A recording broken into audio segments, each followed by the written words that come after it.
I wasn't looking for a ghost empire when I started browsing the digital archives of the Library of Congress.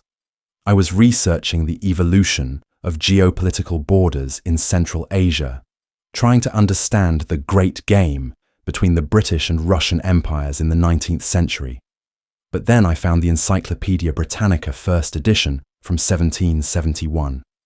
It was a 3-volume set, brown with age, digitized and searchable.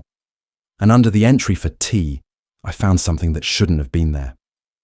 Tartary, it read, a vast country in the northern parts of Asia, bounded by Siberia on the north and the west, which is called Great Tartary. The Tartars lie south of Muscovy and Siberia, are northwest of China, north of India and Persia, and west of the ocean. It listed it as a country, not a region, not a wilderness, a vast country.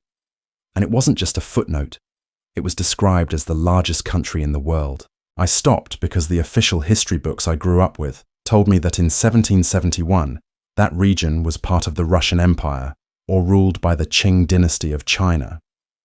They told me Tartary was just a vague geographical expression, like the Middle East or the Balkans, used by ignorant Europeans to describe lands they didn't understand.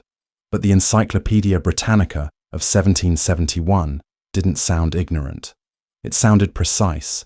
It sounded political.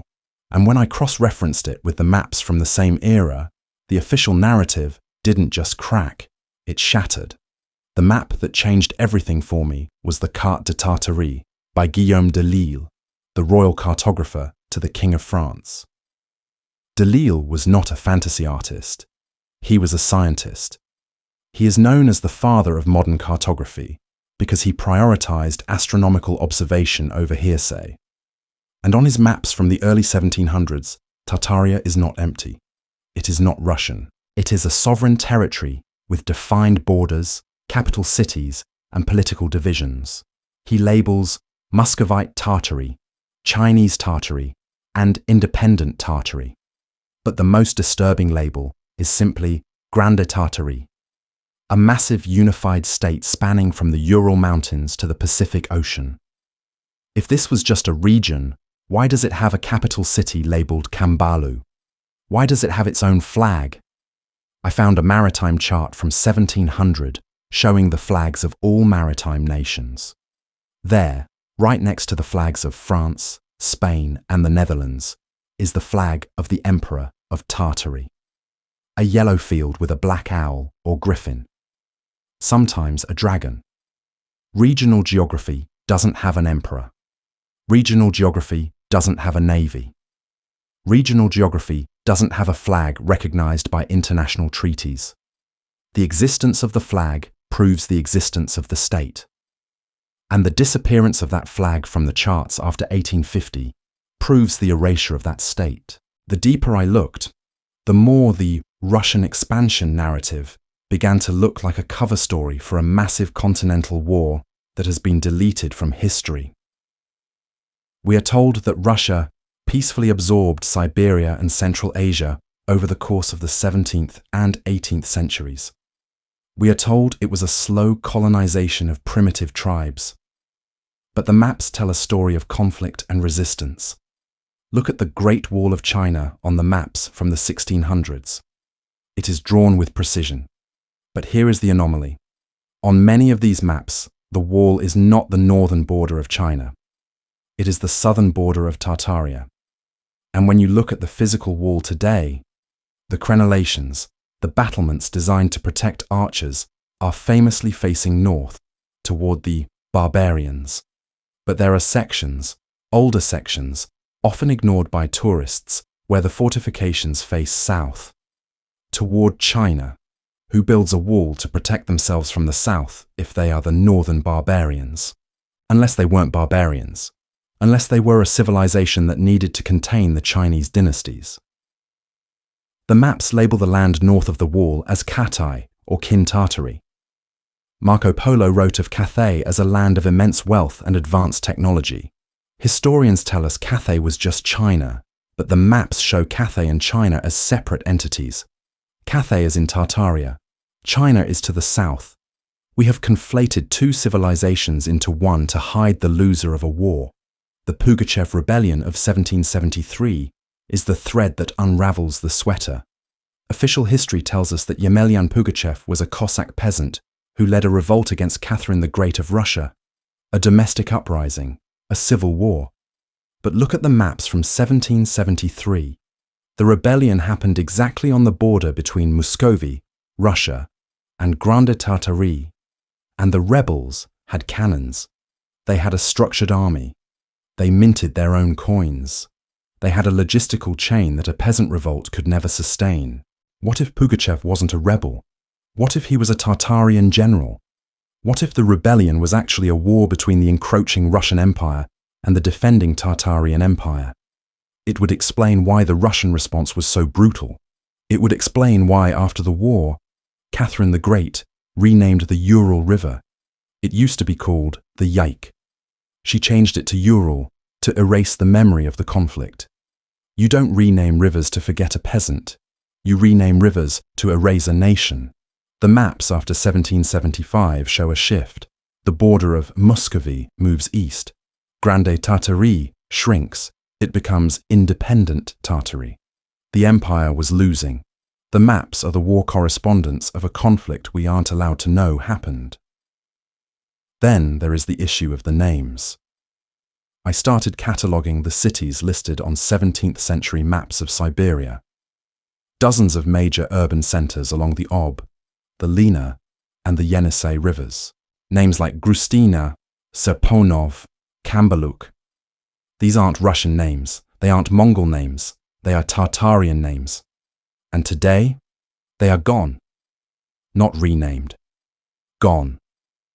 The modern map of Siberia shows vast empty tundra where these cities used to be. Official history says the mapmakers made them up. They claim Grustina was a myth. But I found accounts from travelers in the 1600s who described Grustina as a cosmopolitan trading hub where merchants spoke Arabic, French, and a language unknown to Europe. They described stone towers.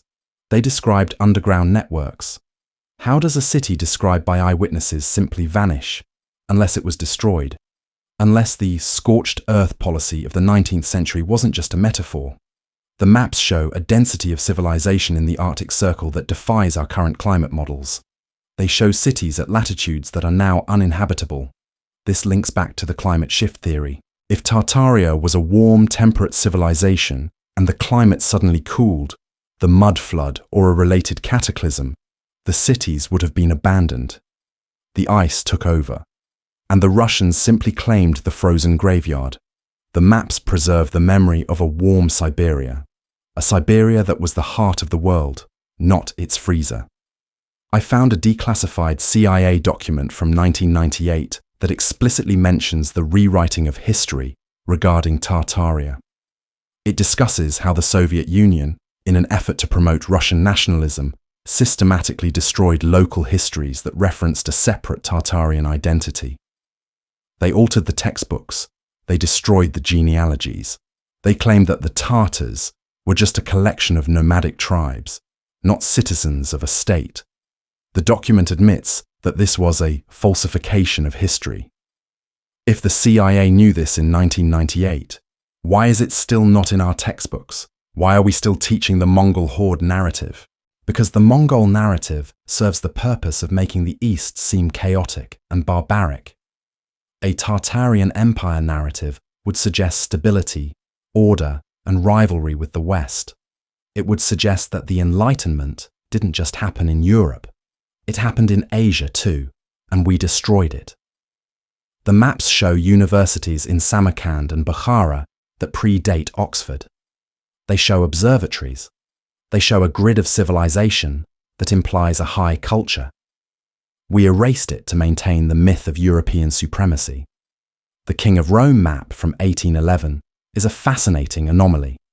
It shows Napoleon's vision of the world, and it labels the massive territory to the east not as Russia, but as Tartaria. Napoleon invaded Russia in 1812. We are told he was attacking Alexander I.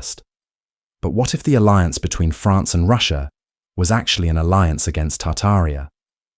What if the scorched earth of Moscow wasn't a Russian tactic, but the result of a Tartarian counterstrike?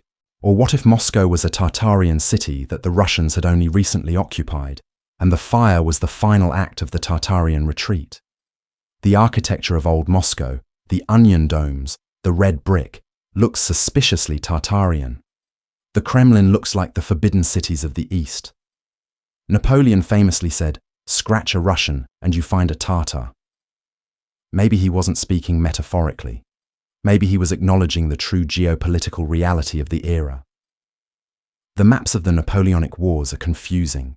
The troop movements don't always make sense if the enemy is just St. Petersburg. But if the enemy is a vast, decentralized empire to the east, the strategy becomes clear. Napoleon was trying to push the Tartarian border back. And he failed. But the history books wrote it as a French failure against General Winter, hiding the true adversary. I looked at the genealogy of the Tartarian Khans. The genealogical map of the Tartars from 1719 lists a lineage that goes back to Genghis Khan, but it continues well past him. It lists emperors ruling in the 1600s and 1700s. Official history says the Mongol Empire fractured and dissolved in the 1300s. So, who are these guys? Who is Tigirich Khan? Who is Chamhaya? The mapmakers treated them as reigning monarchs. They listed their diplomatic relations. You don't list the genealogy of a ghost. These rulers were real. They held court. They received ambassadors. The Voyage to Tartary by Jesuits in the 1600s describes a court of immense sophistication, with fountains that dispensed wine and automatons that played music. This wasn't a yurt. This was high technology. The maps corroborate the Jesuits. They show the location of these courts. And then suddenly, the lineage stops. The maps stop listing the Khans. The territory becomes Russian Tartary. The transition is abrupt. It speaks of a decapitation of the leadership, a coup, or a cataclysm that wiped out the ruling class, leaving the territory ripe for the taking. The map of Iaponia, Japan, and Tartaria shows a land bridge, or at least a series of islands so dense you could walk from Hokkaido to the mainland. The maps of the 1700s show the Strait of Tartary not as a sea passage, but as a narrow river. Sakhalin Island is often depicted as a peninsula connected to the mainland. This matters because it changes the maritime choke points. If Tartaria controlled the land access to Japan and the Pacific, they controlled the trade. The opening of Japan by Commodore Perry in 1853 coincides with the final erasure of Tartaria from the maps. Was the isolation of Japan actually a loyalty to the Tartarian sphere of influence? Was the Meiji Restoration a regime change installed by the West after the fall of their Tartarian protectors? The maps suggest a continuous political entity stretching from the Urals to Tokyo. When that entity fell, the pieces were picked up by the British, the Americans, and the Russians. We call it modernization. The maps suggest it was conquest. Let's talk about the Desert of Tartary. On maps from the early 1800s, you start to see a massive label appear in Central Asia, Great Desert. But on maps from 1600, that same area is filled with cities. What happened? Did the map makers just realize it was a desert? Or did it become a desert? We know about the mud flood. We know about the liquefaction. Is it possible that a weapon was used? A weapon that turned cities into sand? The glass deserts of Libya and Egypt are often cited as evidence of ancient atomic warfare. But what if it wasn't ancient? What if the destruction of Sodom and Gomorrah was a recurring event? The maps imply a sudden desertification of the Tartarian heartland. The population centers vanished. The rivers dried up. The Aral Sea and the Caspian Sea are shown with different shorelines, much larger, connected. The drying out of Central Asia is a geological fact, but the speed of it is the question. The maps show it happening in less than 100 years. That's not climate change. That's terraforming, or de-terraforming. The stands, Kazakhstan, Uzbekistan, etc., are the survivors living in the wreckage of that ecological collapse. The Hyperborea connection cannot be ignored. Many Tartarian maps show the northern border of the continent extending much further north, connecting to the four islands of the North Pole depicted by Mercator. They labelled this northern region Tabin.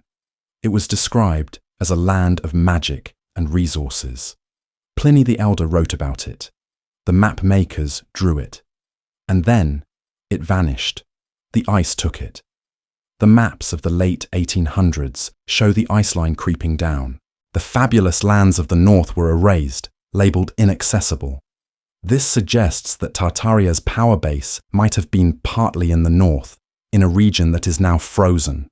If the climate shifted, their agricultural base would have collapsed instantly. The remnant populations moved south, into the conflict zones with Russia and China, where they were slaughtered or assimilated. The map of the north is the map of the defeat. The ice was the ultimate weapon. I keep coming back to the double-headed eagle. It is the symbol of Russia today. It was the symbol of the Byzantine Empire. But on the old maps, it is the symbol of Tartaria. It flies over the capitals of the horde. Why would Russia adopt the symbol of its enemy? Unless it claimed the mantle of the successor. Rome conquered Greece, but adopted its culture. Russia conquered Tartaria, but adopted its symbol. The double-headed eagle looks east and west. It represents a transcontinental empire. Russia is the inheritor of the Tartarian geography, but not its history. They stole the land, they stole the symbol, and then they burned the books. The maps are the only things they couldn't fully burn, because they needed them for navigation. But they altered them. They changed the labels. Grande Tartarie became Russian Empire, with the stroke of a pen. But they forgot to erase the cities. They forgot to erase the rivers that no longer flow. The map is a palimpsest. You can see the old truth written underneath the new lie. The architecture we see in the Tartarian photos, the domes, the arches, the antennas, matches the locations of the cities on the old maps. We see photos of Tobolsk in the 19th century looking like Rome. We see photos of Irkutsk looking like Paris. These were the provincial capitals of the empire shown on the Delisle maps. They weren't frontier towns built by Cossacks in the mud. They were established metropolises inherited by the conquerors. The map proves the provenance. If a map from 1650 shows a major city, and a photo from 1860 shows a major city with ancient architecture, then the narrative that Russians built this in the 1700s is false. The city was already there. The Russians just moved in. The map is the timeline, and the timeline says the civilization predates the colonization. The most damning evidence is the independent Tartary label that persists into the 1850s. It shows a shrinking but sovereign state in Central Asia. This state had diplomatic relations with the United States. I found references to US diplomats seeking audience with the Khan of Tartary in the mid-19th century. They weren't looking for a tribal chief. They were looking for a head of state. But after 1860, the label disappears. The land is absorbed into the Governorate of Turkestan. This coincides with the American Civil War. Was the Civil War a distraction? Was it part of a global conflict that saw the fall of the old world order? The timing is suspicious.